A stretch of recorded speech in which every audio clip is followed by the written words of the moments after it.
ख्रिस्तामध्ये माझ्या प्रिय भाविकांनो, बायबलमध्ये अनेक अशा घटना घडलेल्या आहेत, ज्याची इतिहास, एपिसोड तेथे लिहिलेला आहे. अनेक अशा गोष्टी लिहिलेल्या आहेत, ज्या घटना वाचून आणि ऐकून आपल्या सर्वांचा विश्वास दृढ होत असतो.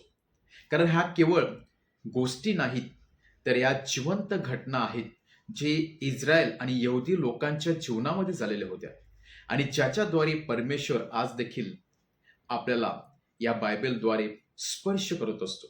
या न दिसणाऱ्या परमेश्वरावरती आणि अदृश्य शक्तीवरती विश्वास ठेवण्यासाठी हे बायबल आणि या घडलेल्या घटना आपल्याला प्रेरणा देत असतात.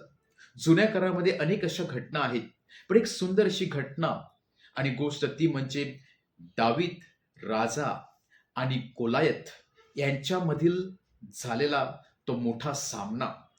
जेव्हा पॅलेस्टियन लोक गोलायत नावाच्या एका भव्य दिव्य सामर्थ्यवान धिप्पाड अशा लीडरच्या मागे येऊन इस्रायलवरती आक्रमण करतात, तेव्हा इस्रायल लोकांची तारांबळ उडते. कारण हे पॅलेस्टियन लोक फार शक्तिमान होते, शक्तिशाली होते, त्यांच्याकडे भरपूर असं सैन्य होतं आणि त्यांचा जो लीडर होता त्याला आपण गोलायत असे म्हणतो, हा तर एकदम शक्तिशाली आणि सामर्थ्यवान होता. आणि त्याच्यासमोर इस्रायल लोकांचा जो लीडर होता तो म्हणजे दावीद राजा. तो एक तरुण होता, ज्याला युद्ध कौशल्याची जाणीवही देखील नव्हती. तरी सुद्धा परमेश्वराच्या नावाने तो या गोलायतचा सामना करतो. एक सुंदर असं वाक्य गोलायत आणि या दावीद राजामध्ये बोललं गेलेलं आहे आणि ते वाक्य ऐकून आपल्याला खरोखर स्पर्श होतो. जेव्हा गोलायत त्या तरुण दाविदाकडे पाहतो, तेव्हा तो त्याची खिल्ली उडवतो. तो त्याची चेष्टा करतो व त्याला सांगतो, की त्या क्षणाला काही सेकंदामध्ये मी तुझ्या शरीराचे तुकडे करणार आहे आणि तुझं शरीर मी पक्ष्यांना आणि रानटी प्राण्यांना खाण्यासाठी देणार आहे.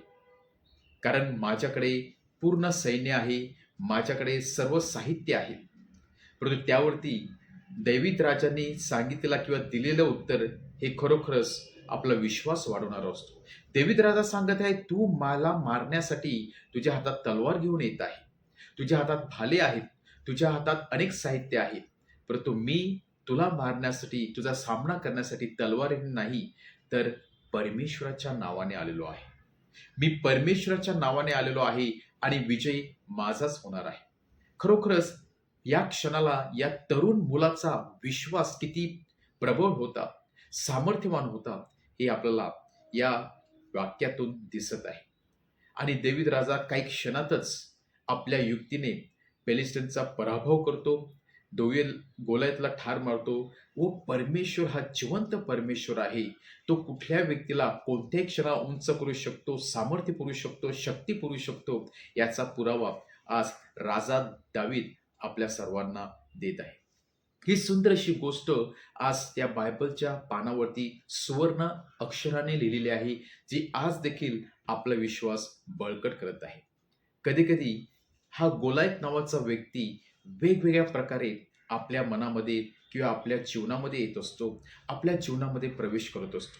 भीतीच्या स्वरूपामध्ये, पापाच्या स्वरूपामध्ये, अनेक प्रकारच्या टेन्शन आणि स्ट्रेसच्या रूपाने तो गोलायत आपल्या जीवनामध्ये प्रवेश करून आपल्याला धमकवण्याचा प्रयत्न करत असतो, आपल्याला घाबरवण्याचा प्रयत्न करत असतो, आपल्याला खाली पाडण्याचा प्रयत्न करत असतो, दाबण्याचा प्रयत्न करत असतो. परंतु जी व्यक्ती परमेश्वराच्या नावाने जाते, ज्याकडे पवित्र आत्म्याचं सामर्थ्य आहे, प्रभू येशू ख्रिस्ताचं रक्त आहे, ती व्यक्ती कुठल्याही या गोलायतचा सामना करू शकते. आणि म्हणून खरोखरच जर आपल्याला अशा प्रकारच्या गोलायतचा, सर्व शक्तिमान व्यक्तीचा सामना करायचा असेल, तर आपल्याकडे परमेश्वराची शक्ती असणे गरजेचं आहे. लक्षात ठेवा, प्रभू येशूच्या रक्तासमोर आणि परमेश्वराच्या सामर्थ्यासमोर कुठलीही व्यक्ती उंच होऊ शकत नाही. कुठलीही शक्ती आपला पराभव करू शकत नाही. आणि म्हणूनच आज परत एकदा त्या जिवंत देवाची आपण आठवण करूया, ज्याने आपला सुंदर दिवस दिलेला आहे, जो या जगाची राहाटी चालवत आहे, ज्याने दावीद राजाला सामर्थ्य दिलं, तोच परमेश्वर आपला देखील सामर्थ्य पुरवून आपल्यामधील तो गोलायत आहे, तो पूर्णपणे नष्ट करणार आहे. त्यासाठी आपला विश्वास बळकट व्हावा म्हणून आपण परमेश्वराकडून कृपा व सामर्थ्य मागूया. आमेन.